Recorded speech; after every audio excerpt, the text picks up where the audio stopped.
Alors bonjour à tous, il nous manque juste un intervenant, Vincent Ricordo, est-ce que tu es dans la salle? M'entends-tu? Non. S'il vient, vous le reconnaîtrez, c'est le fondateur, le cofondateur de KissKissBankBank. Si vous le voyez arriver, vous lui dites qu'il faut... Ah ben voilà, on a failli t'attendre, pardon. Non, je rigole. Bienvenue. Comme le temps, c'est de l'argent. Voilà, donc c'est la première blague un peu pourrie. Je suis ravi d'être ici. Je suis un simple économiste, donc mon rôle c'est toujours de parler de grands agrégats. J'adore dire qu'en zone euro, il manque 2 000 milliards d'euros en circulation, que l'épargne des Français, c'est 4 000 milliards d'euros qui dorment. J'adore parler de choses comme ça, mais aujourd'hui, je me suis dit comment je pouvais introduire ce débat et mes prestigieux invités. J'ai failli parler un petit peu des blagues. L'argent n'a pas d'odeur, mais est-ce qu'il a un sens? Le sens pas olfactif dans ce cas-là. J'ai failli penser, merci Rémi pour votre intervention fort heureuse, que l'argent ne fait pas le bonheur, c'est l'énergie qui le fait. Et puis je me suis dit, je vais vous raconter une anecdote. J'interviens souvent à la télé, etc. Et ma maman m'adore, elle me regarde, elle est fière de son fils. La télé, c'est quand même quelque chose d'incroyable, ça rapproche les peuples. Et elle me dit, oh, quand même, la France, c'est dommage qu'il nous manque 60 millions d'euros. Et là, je lui dis, maman, c'est des milliards en fait. C'est pas des millions. Elle me dit, ah bon? Je dis, oui, oui, c'est beaucoup plus des milliards. Et je me suis dit, c'est un petit peu le problème, c'est qu'on n'a tellement plus le sens de l'argent qu'on est capable de confondre des millions et des milliards parce que tout le monde en parle ouvertement et sans vraiment savoir ce qu'il y a derrière. Et c'est un petit peu ce que je vais poser à mes invités aujourd'hui dans leur quotidien, comment eux redonnent du sens à l'argent. Alors j'ai la chance d'avoir Vincent Fauvet, qui est le président exécutif d'Investir et Plus. À sa gauche, Yannick Roudot, qui est cofondateur de l'Alternité, conférencier et auteur de la chronique Investir utile dans le monde. Rémi Weber, président du directoire de la Banque Postale, directeur général adjoint et directeur des services financiers de la Poste. Et enfin, Vincent Ricordo, cofondateur de KissKissBankBank. Merci à tous d'être venus. Alors, la règle du jeu, c'est la suivante. Je les lance un petit peu et puis après, on va réagir. Posez vos questions ou réagissez vous aussi sur Twitter. Je vais commencer par une question simple à chacun d'entre vous. Je vais vous demander d'être assez bref dans vos réponses. Voilà ma question. Comment vous, dans votre quotidien, vous redonnez du sens à l'argent? C'est quoi pour vous donner du sens à l'argent? Et je vais peut-être commencer par Yannick, qui a un petit côté philosophe. Ça va être votre côté BHL. Et, comment vous redonnez du sens à l'argent dans Alternité et dans vos chroniques? Alors en fait, déjà, la question, c'est comme si vous me demandiez comment donner du sens à un marteau. Parce que l'argent, c'est qu'un outil. Et finalement, ça n'a pas de sens, l'argent. C'est que de l'argent. Donc, comme on le disait avec un copain, c'est que de l'argent. Donc, donner du sens à un marteau, tout dépend de ce qu'on en fait, en fait. Il y en a certains, ils vont attaquer leurs voisins avec. Il y en a d'autres, ils vont planter des clous. Et certains vont bâtir des cathédrales en faisant un outil de taille de pierre. Donc, donner du sens à l'argent, c'est plutôt comment redonner du sens à ce que l'on fait avec notre argent. Et ça, c'est fondamental, parce que si on parle de métamorphose aujourd'hui, et d'argent de la métamorphose, ou j'aime bien dire l'argent de la métamorphose, eh bien, la métamorphose ne se fera pas si on ne se pose pas les vraies questions sur ce pourquoi, qu'est-ce que j'en fais, à quoi est-il utile, et comment peut-il transformer le monde. Et je pense que le débat de cette table ronde, ça doit vraiment être... on est obligé de remettre l'église au centre du village, et philosophiquement, c'est quoi le sens de tout ça? Et aujourd'hui, malheureusement, la finance mondiale a dérivé dans ce que Aristote appelait la crématistie, où l'argent est devenu une finalité. Donc on cherche tous à avoir des marteaux. Avec des marteaux, on fait d'autres marteaux. Et on ne sait plus pourquoi. Et la question fondamentale qui se pose ce soir, c'est comment on va redonner du sens à l'usage de ces outils. Qu'est-ce qu'on va en faire? Et est-ce que ça peut vraiment transformer le monde? Donc à titre personnel, vous me disiez dans Alternité, à titre personnel. À titre personnel, on en parlera tout à l'heure. Je réfléchis quand j'achète. Je réfléchis quand je consomme. Je ne fais pas tout bien. J'essaye de faire mieux. L'épargne, j'ai fait ma métanoïa, on en reparlera tout à l'heure. J'attends pas le meilleur rendement, parce qu'il faut être cohérent. J'attends que ça soit utile, que ça serve aux autres. Bref, l'argent, pour moi, n'est qu'un moyen de faire des choses. Comme tout le monde, j'en ai besoin pour vivre. On est content d'en gagner un peu, mais ce n'est pas une finalité. Merci. Alors, Rémi Weber, seul représentant de la méchante finance internationale. Comment la banque postale, la banque citoyenne, celle qui est au plus près des gens, la banque de terrain, comment vous redonnez du sens à l'argent au quotidien auprès de vos usagers, auprès de vos clients, auprès de vos collègues aussi, pour les motiver à agir auprès des gens? D'abord, je suis content d'être venu, parce que je ne suis pas le représentant de la méchante finance internationale. Je suis dirigeant d'une banque qui est banque et citoyenne, qui a des missions de service public à rendre, qui les assume avec fierté. Donc, finalement, peut-être vais-je être disruptif en disant que je fais l'éloge de l'intermédiation bancaire, puisque c'est mon rôle ici, dans cette table ronde. L'argent est utile. Quand on est un jour de prestation sociale dans une queue devant un bureau de poste et qu'on voit à minuit précise des gens venir retirer quelques 10 ou 15 euros pour essayer d'en utiliser le moins et d'en remettre en fin de journée à la caisse dans le bureau de poste, on est dans une logique où on ne se pose pas la question de savoir si l'argent a du sens ou pas. L'argent est utile. Je rejoins ce qui vient d'être dit. Le point qui est différent, c'est que quand on fait de l'argent, sa seule finalité.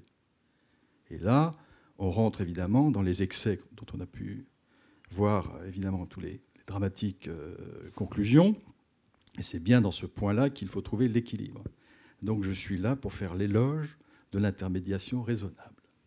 Merci Rémi. Et alors, l'éloge de la désintermédiation raisonnable, puisque vous êtes en plus partenaire d'action auprès des gens. Vincent, vous pouvez nous dire comment vous redonnez du sens à l'argent à travers le crowdfunding et plus particulièrement KissKissBankBank. Pour ceux qui ne savent pas ce qu'est le crowdfunding, sont des plateformes sur le web où les particuliers financent des projets en direct vers d'autres particuliers ou d'autres entreprises. Donc c'est effectivement une logique de désintermédiation par rapport à la logique bancaire, puisqu'on règle nos histoires entre nous. Redonner du sens à l'argent, je suis d'accord avec tout ce que j'ai entendu. L'argent reste le moyen le plus simple pour concrétiser des échanges, et donc a priori également pour donner naissance à des projets lorsqu'on a besoin d'un certain nombre d'éléments, un certain nombre de marteaux pour pouvoir finaliser le projet. Et que du coup, nos plateformes, elles, sont simples, c'est qu'elles permettent justement de rediriger l'argent en direct vers l'économie réelle. Je suis assez d'accord avec Rémi, il y a une partie de la finance qui est vertueuse, mais il y en a une aussi, on le sait, qui est dévastatrice, celle qui est tournée vers elle-même, celle qui est cupide, celle qui fabrique de l'argent exclusivement pour elle-même. Et les plateformes de financement participatif permettent au grand public de reprendre le pouvoir sur leur argent en décidant finalement directement de l'endroit où on va le diriger, soit sur des projets artistiques, soit sur des projets scientifiques, soit sur des projets d'association, soit sur des projets d'entreprise, ce qui permet encore une fois de responsabiliser finalement le grand public, de se rendre compte que finalement entre nous, il y a peut-être des solutions directes à envisager sans forcément attendre des méta-solutions qui viendraient des pouvoirs publics, et qu'on a chacun un bout de la solution au problème, et on flèche du coup une multitude de solutions à ces problèmes, puisque pour vous donner des chiffres sur le sujet, en France, le marché l'année dernière du financement participatif était de 160 millions d'euros.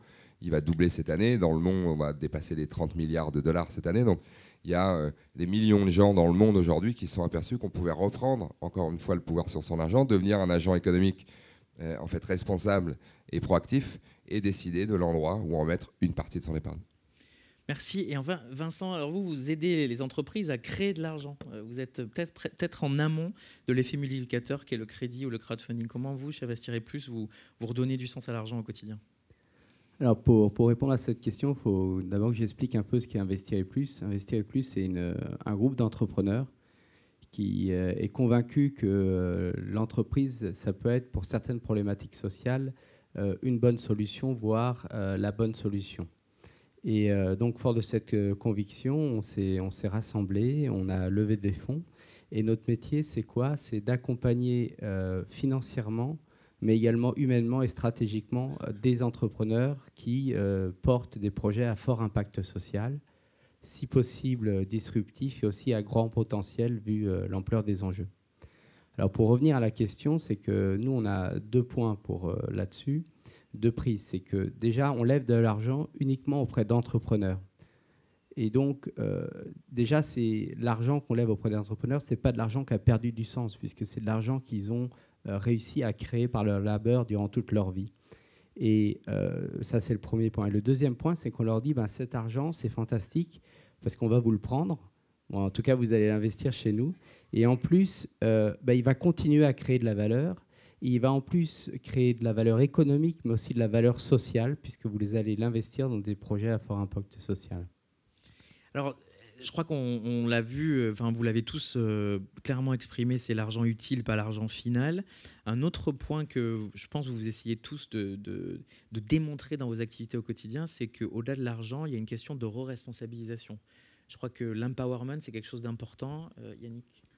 Oui, parce qu'on est tous conscients aujourd'hui des dérives de la finance. Mon voisin l'a dit, effectivement, il y a 2 finances, vous l'avez souligné aussi, on l'a tous souligné, 2 finances. Il y a une finance inutile pour moi, clairement.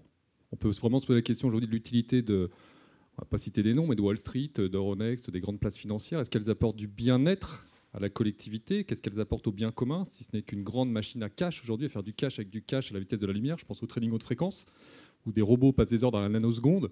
Le seul but, c'est de faire de l'argent à la vitesse de la lumière. Donc il y a une vraie question fondamentale. Et à côté de ça, ces dérives, on les stigmatise. Et beaucoup de gens aujourd'hui vous disent « Oui, mais alors la finance, c'est le problème du monde, on n'arrivera pas à changer les choses, ça ne changera pas les financiers. » Ils oublient au passage que ce grand fleuve qu'on appelle la finance, il est construit et nourri par des milliers de gouttes, par la fonte de glaciers en amont, qui sont notre épargne, nos économies et aussi notre consommation de tous les jours. C'est nous qui confions à des gens parfois cupides et irresponsables les moyens de créer une bourse casino qui est née il y a une vingtaine d'années, parce qu'avant la bourse finançait l'économie réelle, hein, et c'est de moins en moins vrai. Et aujourd'hui, c'est très facile d'en faire un ennemi. On se rappelle de mon ennemi, c'est la finance, hein, on l'a tous entendu ça. C'est facile de stigmatiser la finance internationale. Chacun doit prendre ses responsabilités. À qui confiez-vous votre argent et qu'en faites-vous de votre argent? C'est ça la vraie question. Et quand tout le monde se sera posé cette question-là, on aura commencé à inverser le flux des choses. Mais incanter une éthique dans la finance, je vous raconte une anecdote. Quand je travaillais dans la finance, en salle de marché, on me disait « tu veux un ami, tu prends un chien ». Parce qu'on n'est pas là pour faire de la morale et de l'éthique. On n'est pas là pour faire des sentiments. Si le 11 septembre 2001, Wall Street s'arrêtait, l'économie américaine s'arrête. Et tout le monde vous dira, il faut continuer à trader, il faut qu'on continue à spéculer. On n'a pas le choix. La bourse est un animal à sang-froid. Donc n'attendons pas de la haute finance internationale qu'elle soit éthique, qu'elle soit responsable, qu'elle soit raisonnable. Elle ne le sera jamais. Sauf si Goldman Sachs trouve un intérêt à faire du développement durable la pierre angulaire de sa stratégie d'investissement. Ce qui peut toujours arriver, ils sont pragmatiques. Au-delà de ça, si on veut que les choses changent, il faut que chacun prenne sa part de responsabilité sur son épargne, ses placements et sa consommation quotidienne. Comment on re-responsabilise les gens sur l'utilisation de l'argent, Rémi, Vincent? C'est des choses que vous faites au quotidien. Je crois qu'à la Banque Postale, vous avez lancé l'Appui, qui est une belle plateforme pour accompagner les gens dans l'utilisation de leur épargne, dans leur choix, etc. Oui, si vous permettez, je vais vous raconter une anecdote qui m'est arrivée il y a 3 semaines. J'étais en double écoute avec une commerciale à distance téléphonique de la Banque Postale. Elle venait d'avoir un appel, elle était en train d'avoir un appel d'un client qui était apporté par un conseiller d'accueil. Client, 62 ans, au chômage, 9 enfants, 2 femmes, 7 avec la deuxième, divorcé, sa compagne actuelle au chômage, et la commerciale lui dit « Bon, vous avez un livret A ». Il m'a dit oui. Le type répond, et en plus il venait de se faire opérer du genou. Le type répond, ben oui, j'ai un livret A, mais j'ai presque rien dessus. La conseillère lui dit oui, mais le livret A, vous avez un taux de 1%. Mettez-le donc sur un livret d'épargne populaire qui est à 1,50. Ça m'a fait réfléchir quand même, parce que spontanément, ça ne m'est pas naturel, vous voyez. Et le type dit, ah bon, c'est gratuit, oui, c'est gratuit, on va vous le faire. Et après, elle lui dit, vous pouvez, est-ce que vos enfants ont des livrets A?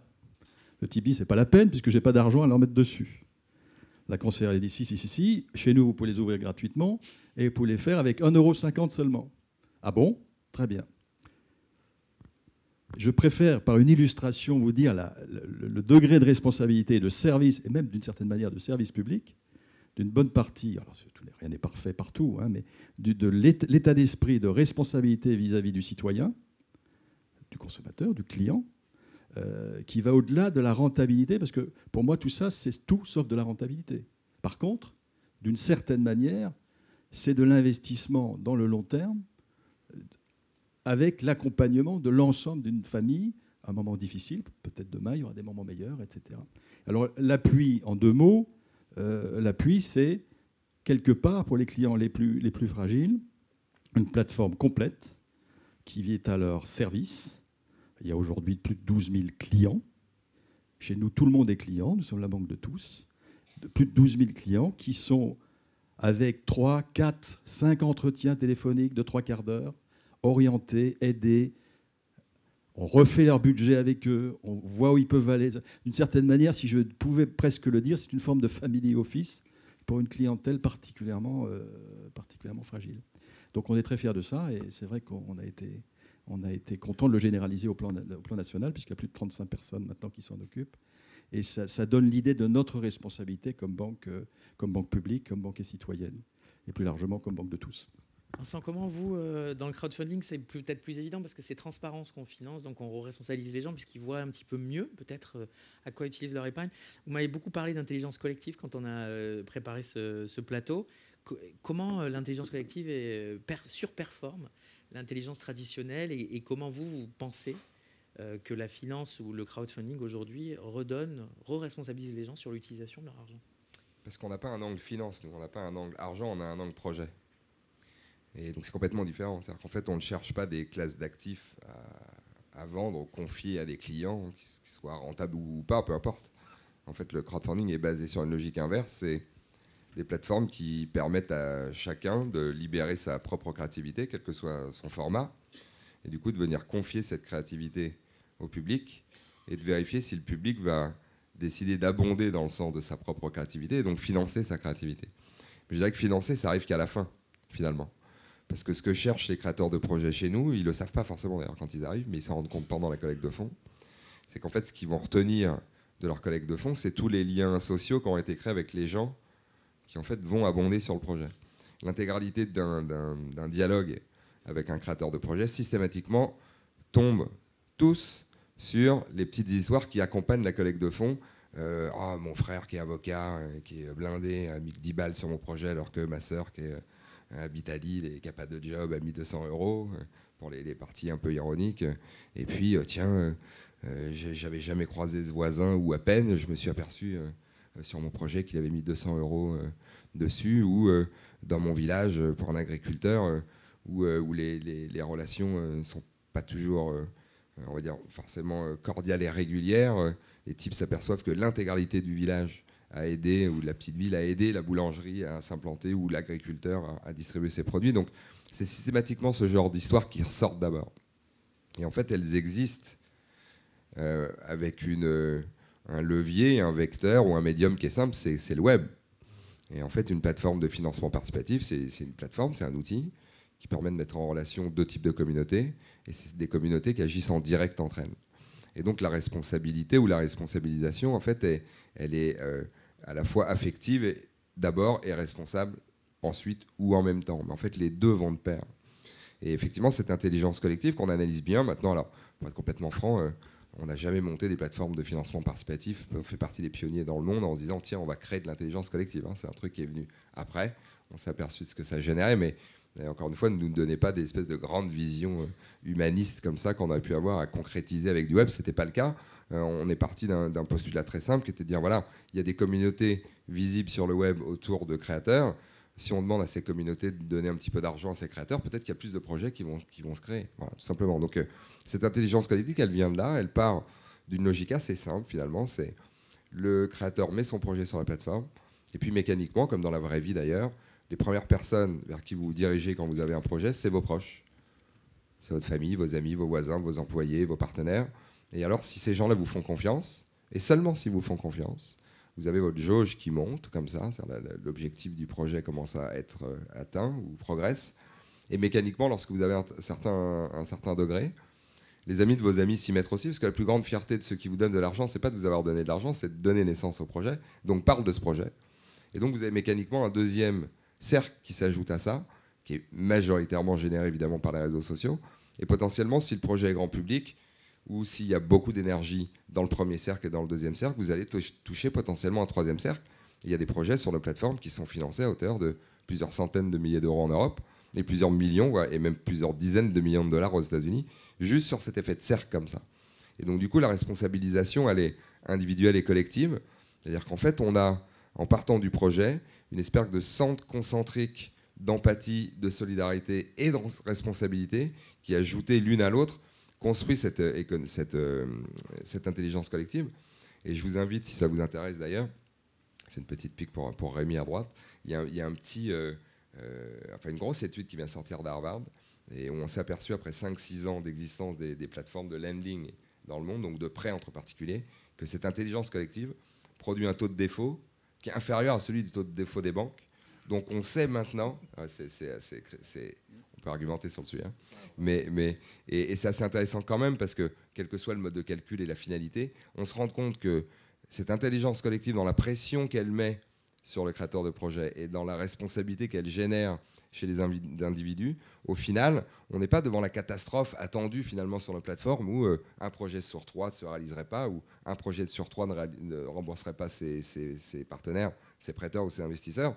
On est de l'ordre de 1, 2, 3%, qui sont des chiffres qui sont en dessous ou équivalents au taux de défaut bancaire. Donc on est vraiment dans une espèce de réussite collective qui est assez nouvelle et qui est encourageante. Ça veut dire que tous ensemble, finalement, on est souvent au moins aussi bon, peut-être même plus performant qu'un expert en silo derrière son bureau. Et c'est assez encourageant pour la suite.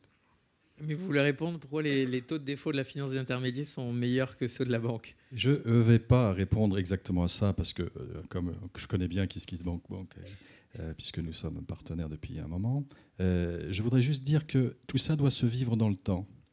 Au fur et à mesure des performances, y compris d'intelligence, tout ce qui est de l'ordre du prêt finit par s'institutionnaliser, que petit à petit, dans le crowdfunding, c'est de plus en plus des investisseurs qui vont arriver, qui chercheront du rendement, et qu'on a une spirale dans le temps, à partir d'une générosité de partage, de responsabilité et de co-responsabilité, qui est le principal danger du rattrapage, je dirais, par le rendement et le TRI, la recherche de la rentabilité plus ou moins rapide, par des investisseurs qui y voient un intérêt.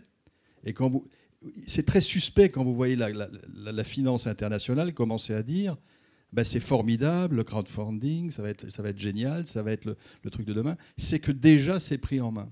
Donc, quand on commence à être plus performant en taux de risque, on est mûr pour aller trouver des investisseurs et donc être poussé à chercher des rendements meilleurs. Voilà ma réponse, la petite pique. Merci. J'ai juste, Vincent, vous investissez déjà.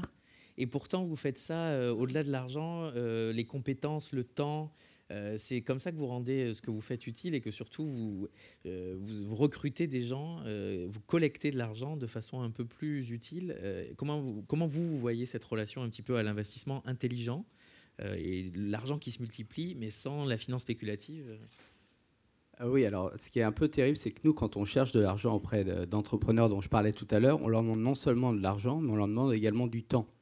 Parce que nous sommes absolument persuadés.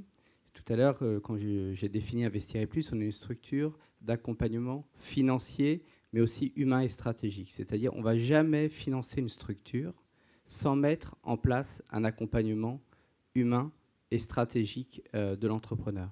Par exemple, nous avons 2 participations que vous avez vues aujourd'hui, qui sont Eloasso, Ismaël et Léa, et Simplon avec Erwan que vous avez vu tout à l'heure. Systématiquement, quand on investit, on demande à ce qu'il y ait un conseil d'administration et on met un de nos représentants.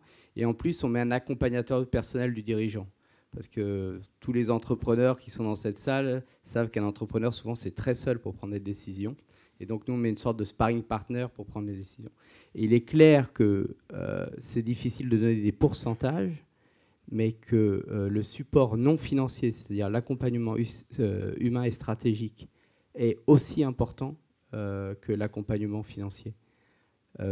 Ça va depuis du coaching, j'aime pas beaucoup le mot de coaching, mais ça va jusqu'à ouvrir des portes pour des contacts commerciaux, ça va sur des aides ponctuelles en termes de juridique, de RH, voilà. Oui, par rapport à la notion de rendement et d'investissement, je pense que ce qui est fondamental, c'est de recorréler, de renouer la notion de rendement avec l'intérêt collectif, avec le bien commun.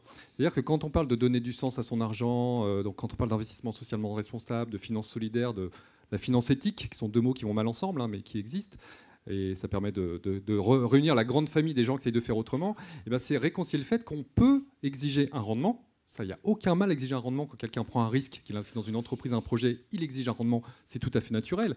Toute la question est quel est le chemin pour arriver à ce rendement ? Et c'est là où on intègre les critères dits extra-financiers, c'est quel est l'impact social, quel est l'impact sociétal, quel est l'impact environnemental et économiquement est-ce que je m'en sortir. Et au regard de ces 4 critères, je prends une décision d'investissement. Et pour moi, ça commence par là, donner du sens à son argent. C'est être capable en tant qu'investisseur de se dire ça, je n'investis pas, parce que financièrement, je vais gagner beaucoup d'argent. Ça c'est clair. Mais au niveau environnemental, ça a des effets collatéraux nuisibles pour mes enfants, ma famille, pour l'ensemble de l'humanité. Et au niveau social, c'est une catastrophe. Ça, c'est la finance dominante. C'est la finance de marché aujourd'hui, à 95%, il ne faut pas se leurrer. L'investissement socialement responsable, c'est 3-4% des encours mondiaux.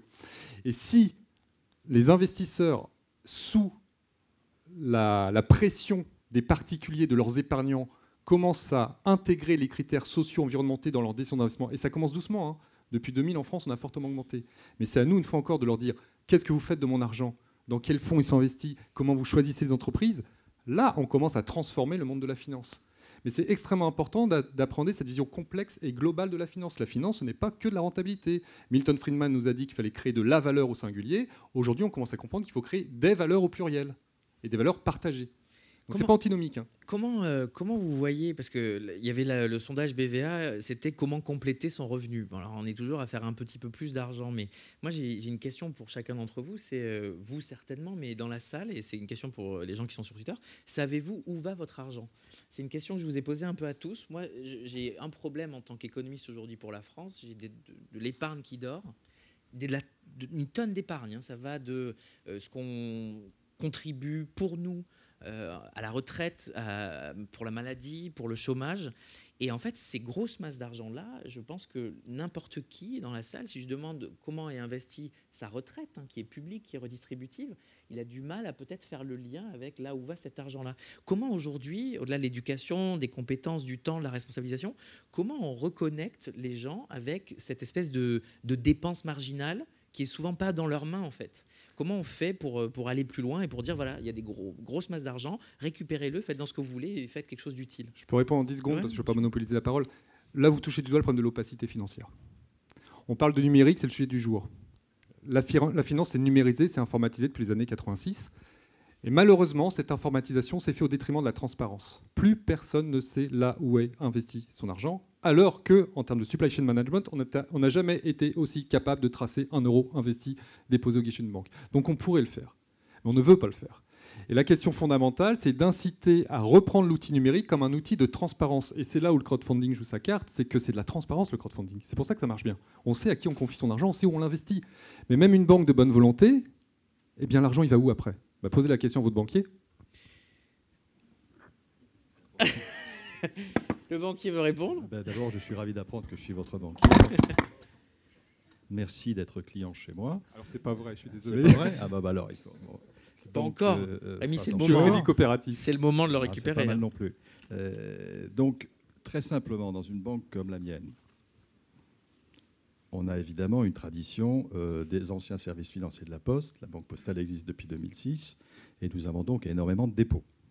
Donc nous sommes une banque très très liquide et donc c'est là où on est dans notre responsabilité de banquier, métier que je suis fier d'exercer.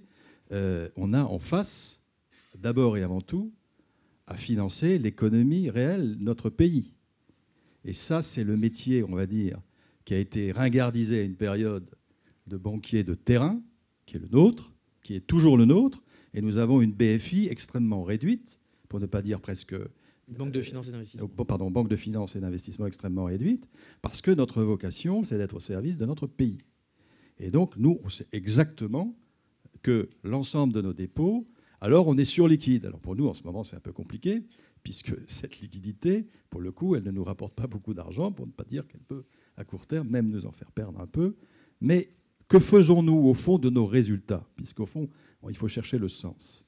Quand on regarde nos résultats, et je souhaite qu'ils croissent année après année, mais je n'ai pas comme première priorité de faire baisser ce que dans la banque, on appelle le coefficient d'exploitation, c'est-à-dire recettes-charges, parce que nous sommes le groupe La Poste, avec ses 265 000 personnes, que nous avons plus de 150 000 personnes dans le courrier et le colis, que le numérique, qui est une grande chance, est également un énorme défi quand vous êtes en charge du courrier du pays, et que donc nous avons une responsabilité de transformation que je mène, avec Philippe Val, le patron du groupe La Poste, de transformation de postières et postiers en banquiers et banquières.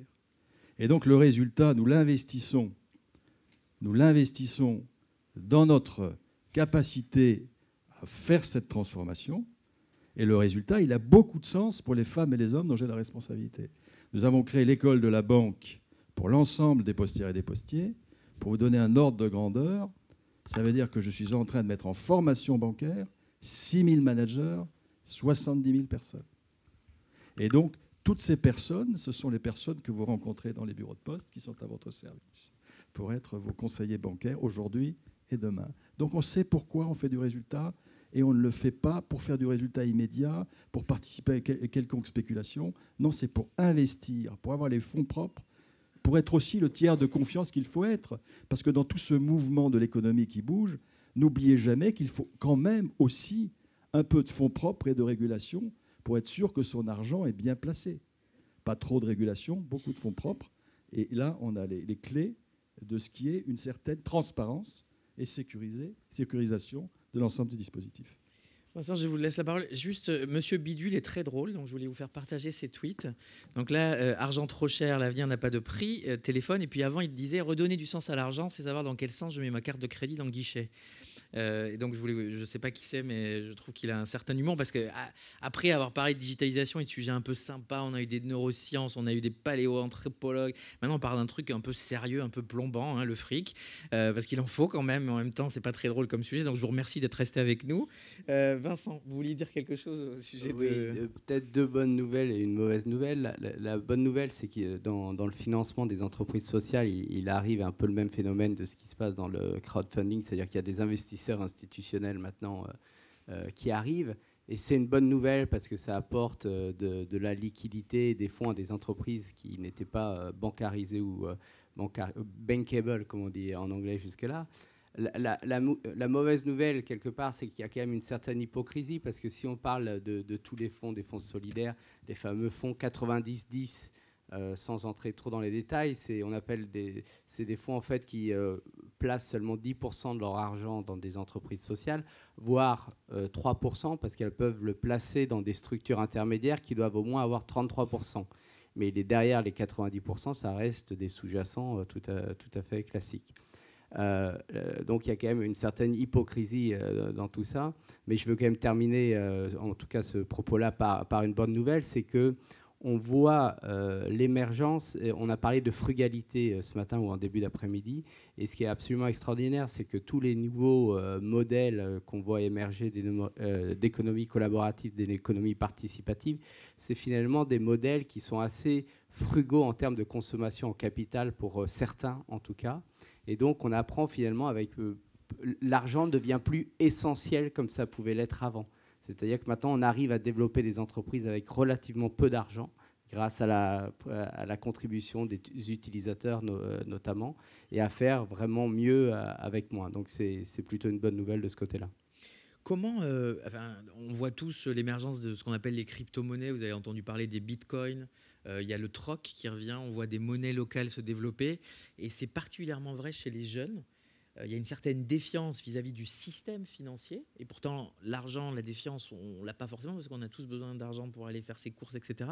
Comment vous, aujourd'hui, vous raccrochez les jeunes dans vos métiers, dans vos conférences, etc., à un argent utile? C'est-à-dire comment vous redonnez un sens pour la nouvelle génération? Je ne parle même pas des Y, là on en est au Z ou au Z'. Enfin, comment eux... moi, je me rappelle, quand je suis né, mes parents n'avaient pas beaucoup d'argent. En revanche, ils m'ont tous ouvert un livret A.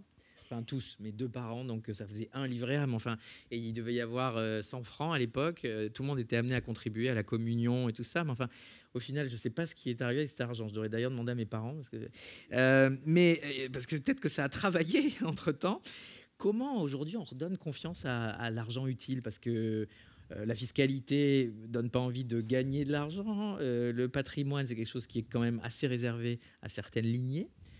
Comment aujourd'hui on redonne confiance aux jeunes, à l'argent et au pouvoir multiplicateur de l'argent et au pouvoir utile, sociétalement, environnementalement, etc. de l'argent? Comment on fait ça?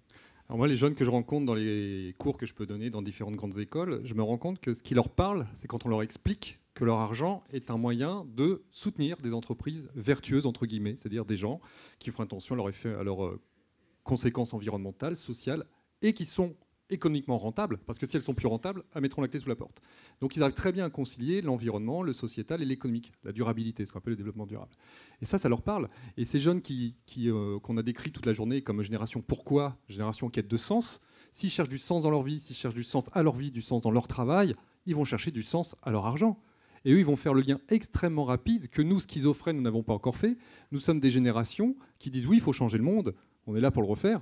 Mais dès qu'il s'agit de sacrifier 1% de rentabilité pour changer le monde, il n'y a plus personne. J'exagère un peu, mais les gens ne sont pas prêts à rogner leur rendement annuel, et je pense que vous êtes confrontés à ça, les gens vont vous dire « Oui, non, mais c'est bien gentil, mais l'autre en face, il me fait des conditions meilleures. » Ouais, mais nous, on fait des choses mieux. Ça ne marche pas beaucoup, ce discours-là. Ça fait 10 ans que la finance socialement responsable essaie de faire passer le message. 90% des épargnants veulent la meilleure rentabilité possible, le meilleur taux d'emprunt possible, le taux le plus bas, etc. Et il y a toute une génération qui est en train d'être moins schizophrène, de comprendre que si on veut que les choses changent, si on veut qu'il y ait un climat préservé, si on veut qu'il y ait une eau préservée, que nos enfants aient une atmosphère, un patrimoine commun préservé, il va peut-être falloir se poser la question de savoir si mon argent est correctement utilisé. Donc, c'est la question d'une finance durable, soutenable. Ça passe par une finance complexe, une approche complexe. Et je crois qu'ils sont mieux armés pour la complexité que nous le sommes et que l'étaient nos parents.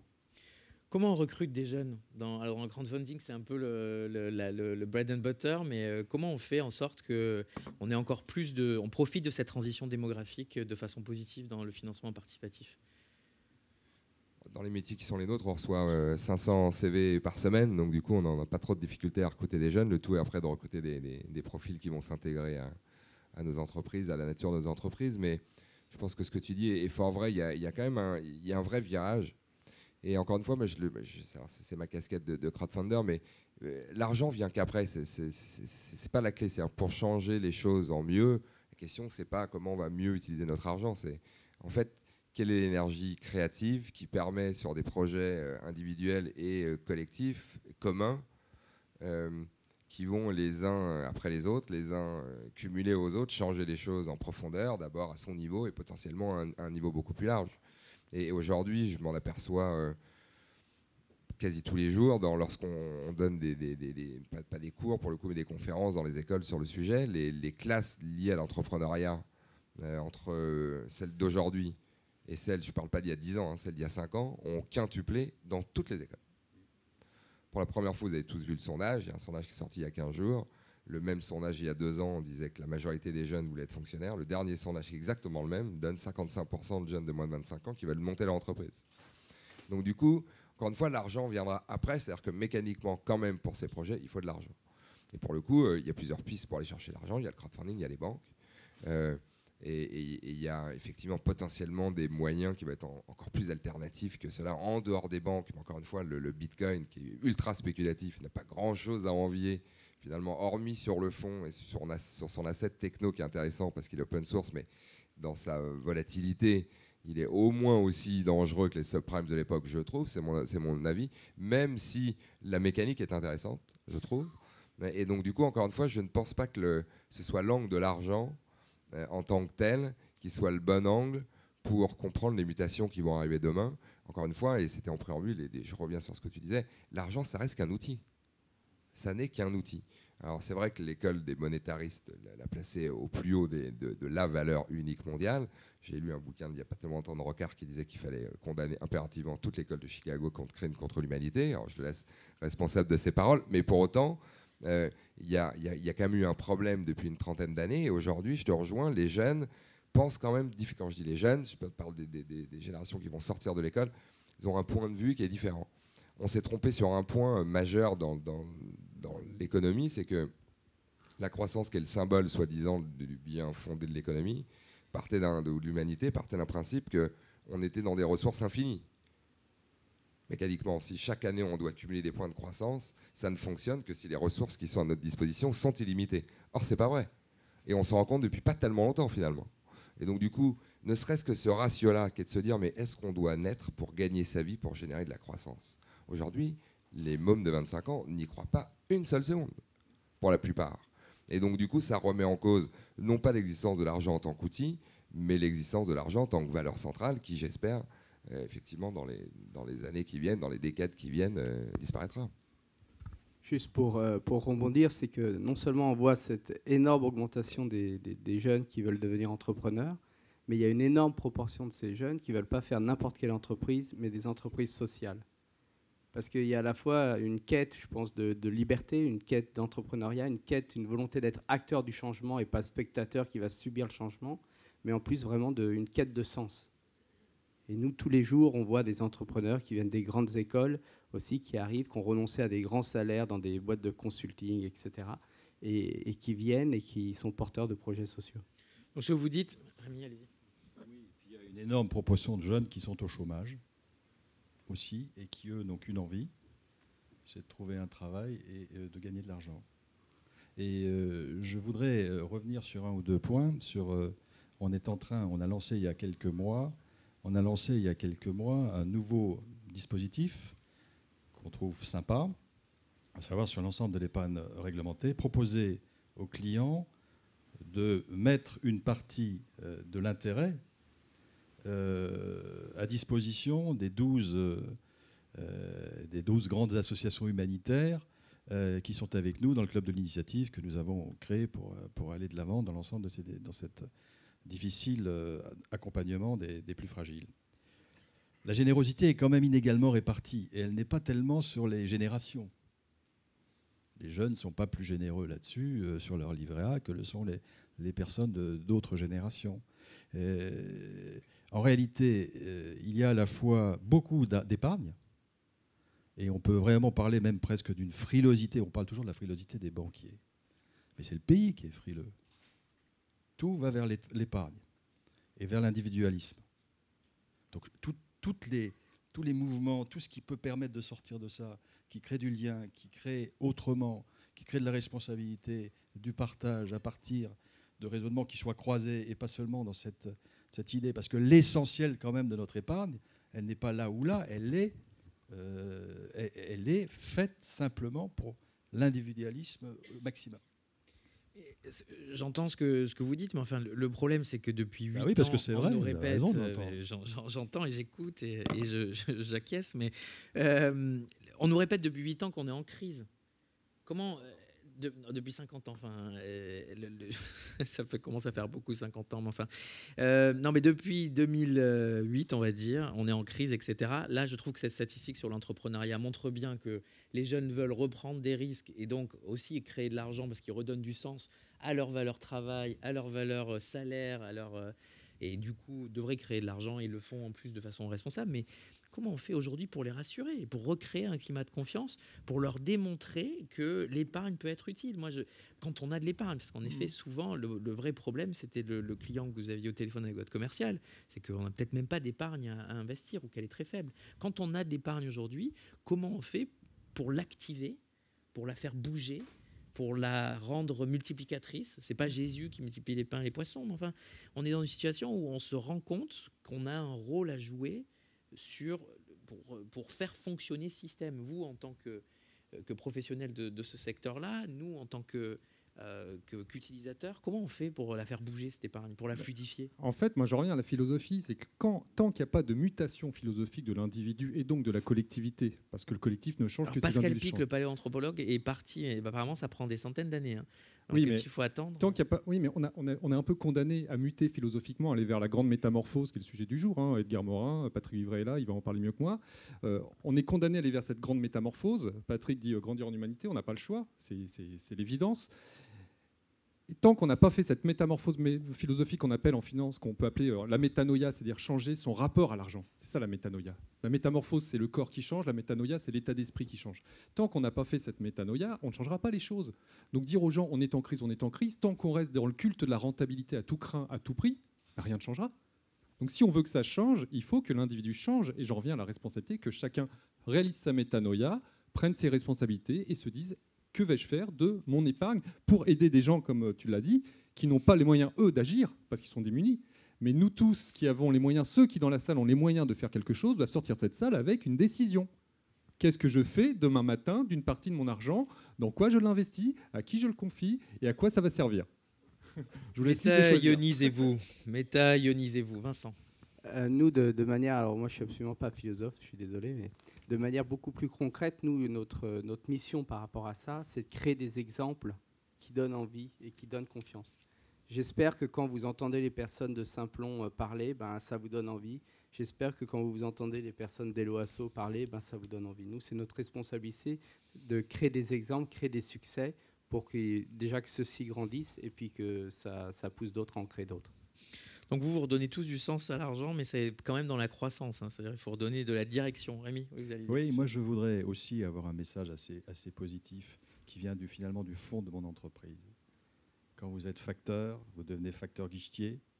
Guichetier, vous devenez guichetier commercial. Commercial, vous devenez commercial d'abord généraliste, de plus en plus spécialisé. Ça peut prendre 10, 15, 20 ans. Qui aurait pensé que les agents de la Poste évoluent et acceptent et le font avec enthousiasme parce qu'ils ont envie de s'en sortir, d'aller vers de nouveaux métiers, vers des montées en puissance, vers des formations extraordinairement lourdes, d'eux-mêmes, avec cette incroyable idée à la fois du service public, et en même temps dire « je veux trouver un métier pour m'en sortir ».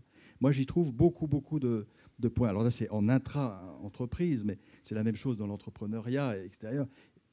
Tous ces jeunes entrepreneurs, tous ceux qui veulent bouger, moi, je trouve que c'est un motif d'espérance extrêmement grand, qui dépasse l'argent.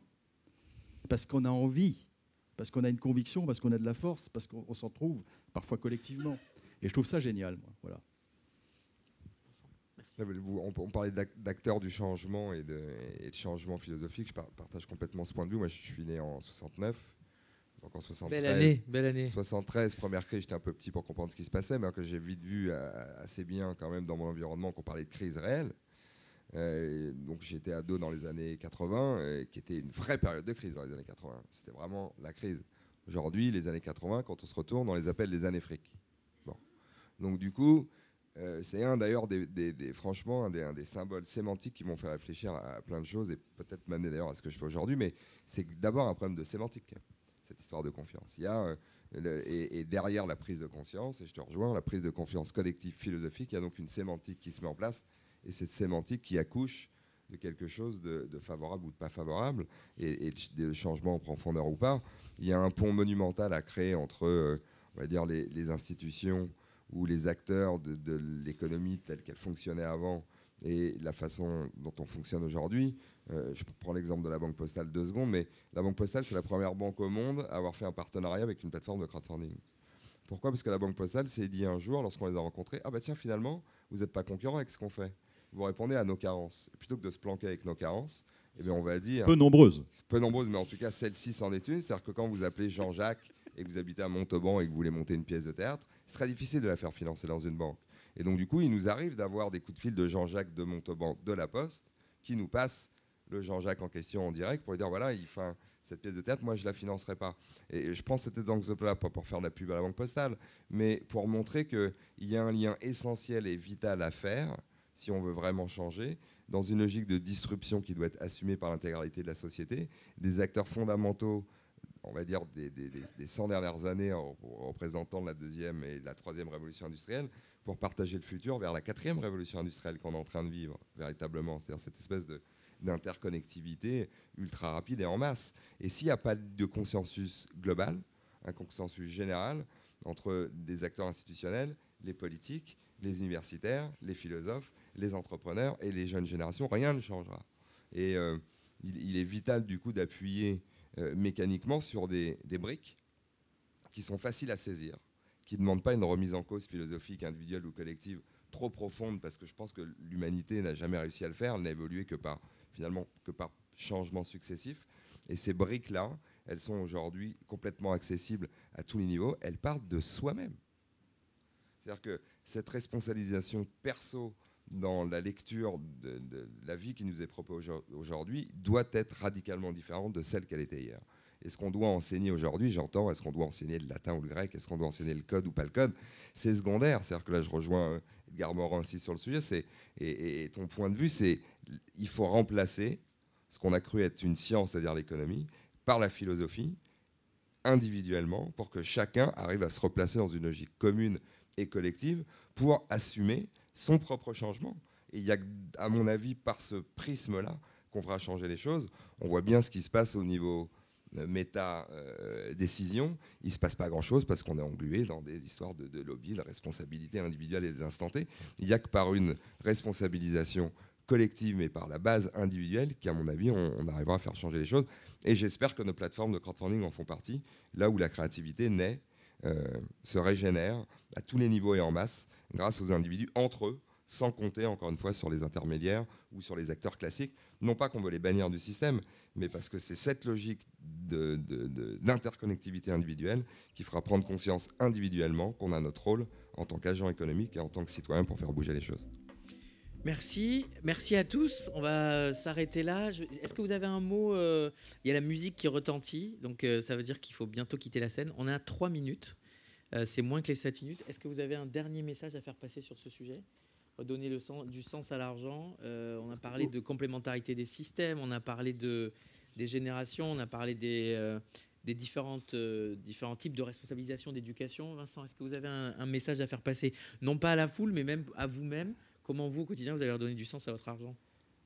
Alors, c'était pas du tout ça que je voulais dire. Bah, allez-y, dites ce que vous Je voulez. pense qu'il faut redonner du sens à l'argent, mais aussi il faut redonner du temps à l'argent. Vous savez que quand on calcule les taux de rendement, les TRI, etc., il y a les notions d'intérêt, mais il y a aussi les notions de temps.